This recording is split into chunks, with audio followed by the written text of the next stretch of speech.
Hi, my name is Amy Chen, and I am one of the Regional Anesthesia Fellows at Stanford University. I will be discussing the infraclavicular nerve block today. Learning objectives. At the end of the lecture, hopefully you will know the key nerves, vessels, and muscles in this block. You will be able to identify these structures under ultrasound, understand transducer and needle placement, as well as patient positioning.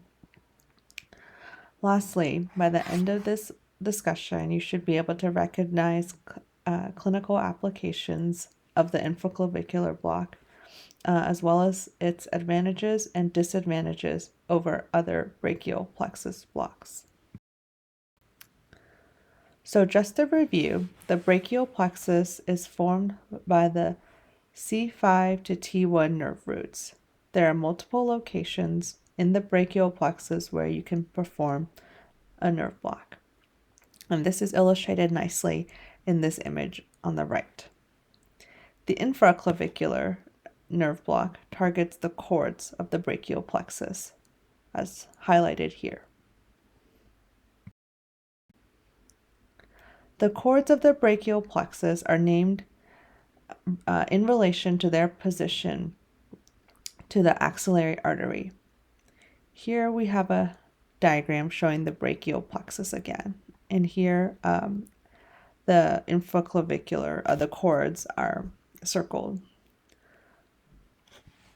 Here in this circle, we can see the lateral, the posterior, and medial cords, and here is the axillary artery.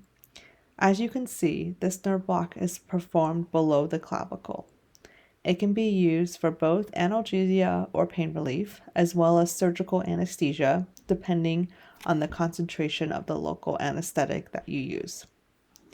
As for sensory distribution, the infraclavicular nerve block can be used for surgery below the shoulder, which includes the arm, forearm, elbow, and hand, as shown here in this image on the right. Usually, the infraclavicular block will cover the medial aspect of the arm, but you may also need to perform an intercostal brachial block to supplement, especially if you want a dense surgical block. I will talk more about this later. So next, I want to go over patient and transducer positioning. There are a few approaches to perform this block. I'm going to describe the coracoid approach, which is the most common approach we use here at Stanford. For patient positioning, you ask the patient to abduct their arm and externally rotate, as demonstrated here in this image.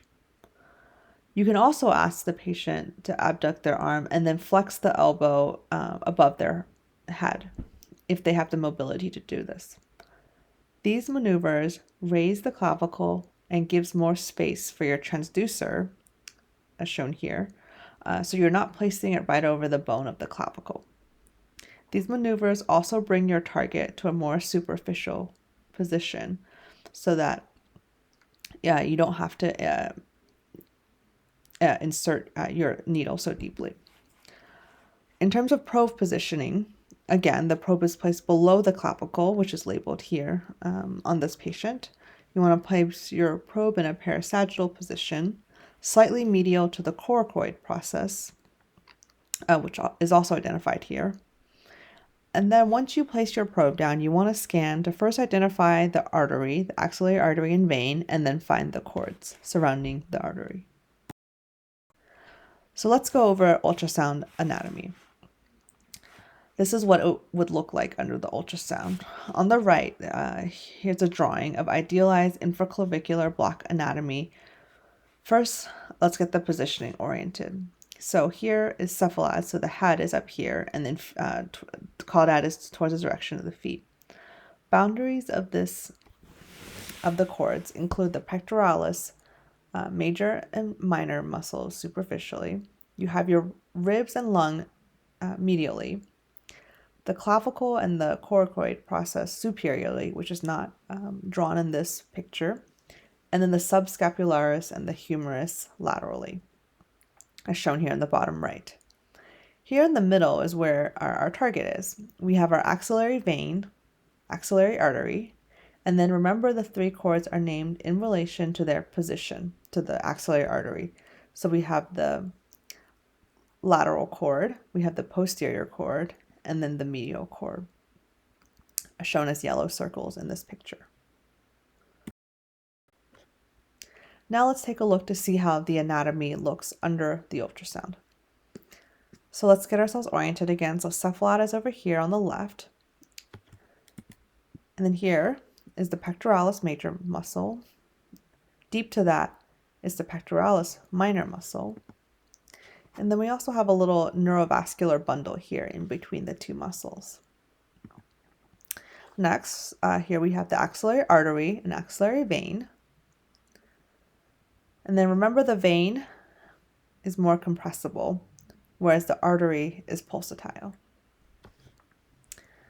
And here now are the cords surrounding the artery. So you have the lateral cord, posterior cord, and medial cord. Once you've found the axillary artery and cords, you'll want to scan both medial and lateral to find your best view. It's ideal to not have lung or pleura not close to your needle injection point. The more medial your scan, the more pleura is in your field. You can't really see pleura in this picture, but the lung would be somewhere where I've indicated more medial and deep. So here's another example of ultrasound anatomy, and keep in mind here that the direction is flipped for this image. So cephalad is up here now. So again, we have the pectoralis major and the pectoralis minor. We have our axillary artery and axillary vein, and then we have our three cords surrounding the axillary artery. Now that we've seen some examples of standard anatomy, next I want to go over some anatomical variations. The picture on the left is from a study where the investigators used MRI to look at positioning of the cords in 20 adult volunteers. From the study, the investigators found that the cords are typically 2 centimeters from the axillary artery, and that the cords are located between the 3 o'clock and 11 o'clock positions in relation to the artery. So let's go over the figure on the left. So the top panel shows the artery. So artery is labeled with A, and then the typical distribution of the lateral cord.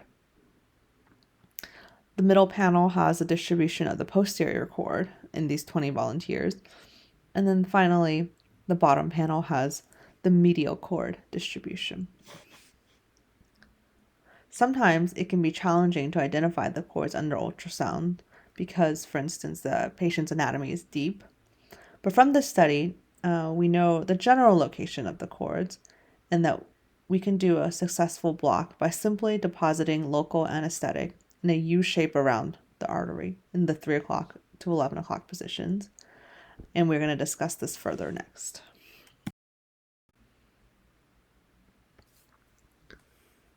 So let's discuss needle placement and injection. This is an ultrasound image you saw earlier. The needle is inserted just inferior to the clavicle, in plane with our ultrasound probe, from cephalad to caudad, as shown here with this arrow. The needle goes through the pectoralis major and minor muscles, aiming towards the posterior aspect of the axillary artery. For a single-shot infraclavicular block, the goal was to inject around the axillary artery so that local anesthetic surrounds the cord in a U shape around the artery, as we discussed in the last slide. I've highlighted the shape the local anesthetic should spread in blue here. As you inject, remember to aspirate frequently to ensure that your needle tip is not in a vessel.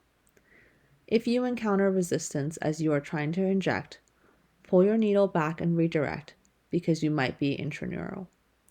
Keep in mind too that during needle insertion, to avoid the neurovascular bundle labeled in our picture here, because we don't want to cause any bleeding or paresthesias. Here is another example of needle placement. This is another image that we showed earlier. And here we showed the needle going from cephalad to caudad, aiming towards the posterior aspect of that axillary artery. Injecting local anesthetic in just one place may not result in adequate spread, so additional needle repositioning and injections around the axillary artery may be necessary to achieve that nice U shape. In an adult patient, 20 to 30 milliliters of local anesthetic is typically adequate for a successful block. For catheter placement, you want to leave the catheter where you see a nice spread around the cords. So next I want to discuss some of the pros and cons of the infraclavicular block. It is ideal for catheter placement because the pectoralis muscles will help stabilize the catheter and prevent it from becoming dislodged. The supraclavicular and axillary blocks are much more superficial, so neither are as well suited for a catheter. The infraclavicular block also has lower risk of pneumothorax compared to the supraclavicular block.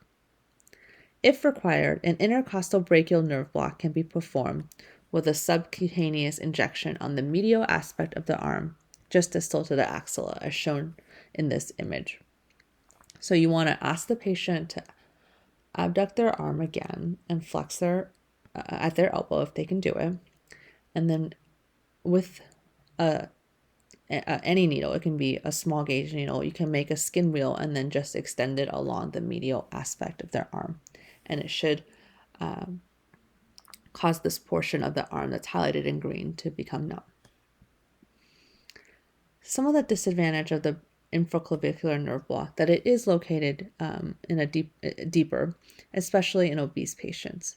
So when you're performing this block, you may need a steeper needle angle, which could make visualization of both needle and cords more challenging.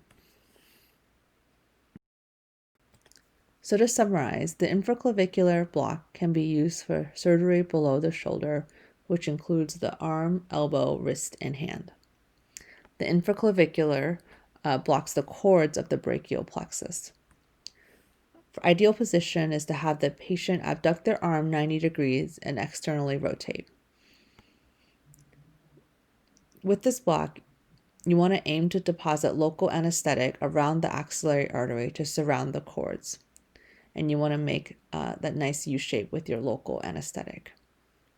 Anatomy in this block can be variable and is deeper compared to other brachial plexus blocks. You typically need 20 to 30 milliliters of local anesthetic for a successful block. And here are my references, and thank you very much for watching.